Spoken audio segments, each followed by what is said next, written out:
24/2/2026 செவ்வாய்க்கிழமை காலையில ஒரு 8:30 மணிக்கு தான் தலைவர் உள்ளாரே என்ட்ரி ஆகுறாரு. தலைவர்னா யாரு? செவ்வாய் தான். என்ட்ரி ஆக 4வது நாள் தன்னுடைய வேலையை கணக்கச்சிதமா பண்ணியிருக்கிறார். என்ன வேலை பண்ணியிருக்கிறார் அப்படின்னா, இப்ப இன்னைக்கு கரண்ட்ல நடந்துட்டு இருக்கிற ஈரான் போர் பத்தி என்னது கூட்டு கிரக சேர்க்கைகள். எப்பயுமே இந்த கூட்டு கிரக சேர்க்கைகள்ல யுத்த கிரகங்கள் அப்படின்னா ராகு செவ்வாயும் தான்.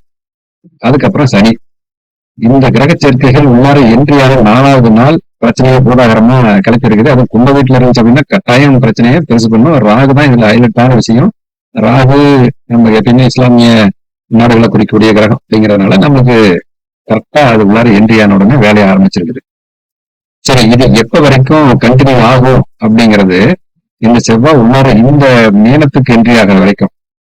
மீனத்துல என்ட்ரி ஆனாலும் அங்க இவரை விட பெரிய தலைவர் ஒருத்தர் அங்க இருக்கிறாரு. அப்ப கண்டினியூ கட்டாயம் இந்த இன்னும் 1 மாசம் 1.5 மாசம் அளவுக்கு இந்த பிரச்சனைகள் பெருசாகிட்டே தான் போயிட்டு இருக்கும். இதுல பெரிய சிக்கல் என்ன அப்படின்னா, புதன் மீனத்துக்கு என்ட்ரி ஆகிறது தான். புதன் இங்க எப்ப என்ட்ரி ஆகிறாரு அப்படின்னு பார்த்தா 11/4/2026 சனிக்கிழமை ஒரு 8:30 மணிக்கு மேல புதன் பயிற்சியாகி மீனத்துக்கு உள்ளார என்ட்ரி ஆகிறார். மீனத்துக்கு என்ட்ரி ஆகிறப்ப அவருடைய பலம் எப்படி இருக்கு அப்படின்னா நேசமா போகிற நிலைமையில இருப்பாரு. அப்ப அங்க பலகீனமாகும். எப்பயுமே புதன் அமெரிக்காவை குறிக்கக்கூடிய கிரகம். அதாவது மிதுன வீடு தான் அமெரிக்காவினுடைய வீடு. அமெரிக்கா லக்னத்தை குறிக்கக்கூடிய கிரகம் மிதுனம். அப்ப இந்த புதன் நேசமாகிற காலகட்டங்கள்ல கட்டாயம் அமெரிக்கா ஒரு பெரும் சேதத்தை சந்திக்கக்கூடிய சந்தர்ப்பத்தை இது உருவாக்கி தரும் அப்படிங்கிறதுல எந்த மாற்று கருத்துமே கிடையாது. இப்ப பெரும் பிரச்சனையை சந்திக்க வைக்கும். உள்ளார கூடவே தலைவர் என்ட்ரி ஆகிறாரு. அங்க இவங்க 2 பேரும் சந்திக்கிற காலகட்டம். அதாவது செவ்வாய் சனி 2ம் சேர்ந்து சந்திக்கிற காலகட்டம். இது ஒட்டுமொத்த பிரச்சனையை பெருசுபடுத்தக்கூடிய விஷயமா இருக்கும். இதுல பஞ்சாயத்து அப்படிங்கறதெல்லாம் தாண்டி பெரும் பிரச்சனையை சந்திக்க வேண்டியது, பெரும் மக்கள் இழப்புகளை சந்திக்க வேண்டியது 2 தரப்புலையுமே. அதாவது ஈரான்லயும் சரி, அமெரிக்கா வாழ் மக்களும் சரி. இதுல அமெரிக்கா வாழ் தமிழர்கள் இருந்தா சேஃப்டி ஆகிறதுக்கான வழியை தேடிக்குங்க. இந்த சம்பவம் நடக்கத்தான் போக பாக்குது. அமெரிக்கா எப்ப தன்னுடைய முழு பலத்தையும் காமிக்க ஆரம்பிக்கும் அப்படின்னா, புதன் மேசத்துக்கு உள்ளார என்ட்ரி ஆகிறப்ப, அதாவது 30/4/2026 அந்த டேட்ல புதன் இங்க மேசத்துல என்ட்ரி ஆயிடுவாரு.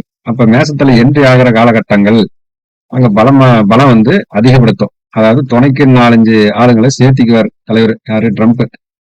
எல்லாரும் அப்ப அடிச்சு நகர்த்த வேண்டிய சூழ்நிலைகள் வரும்.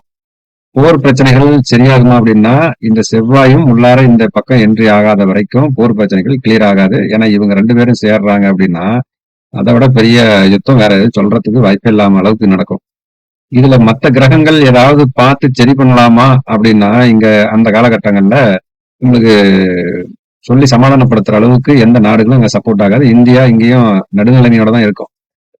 பிரச்சனைகள் பெரிதாகிறதுக்கான வாய்ப்புகள் அதிதீவிரமா இருக்குது. எப்பயுமே இந்த சூரியன் சனி ராகு, செவ்வாய் சனி ராகு இந்த கிரக சேர்க்கைகள் எப்பெல்லாம் ஜாயிண்ட் ஆகுதோ அதெல்லாம் அந்த காலகட்டங்கள்ல மிகப்பெரிய பிளைட் கிராஸ் நடக்கிறது, ரயில் பிரச்சனைகள், ரயில் ஆக்சிடென்ட் ஆகிறது, போர் பதற்றங்கள் உண்டாகிறது, எல்லையில பிரச்சனைகளை சந்திக்கிறது, இந்த மாதிரி சம்பவம் நடக்கும். இந்த காலகட்டங்கள்ல மிக கவனமா இருக்கணும்.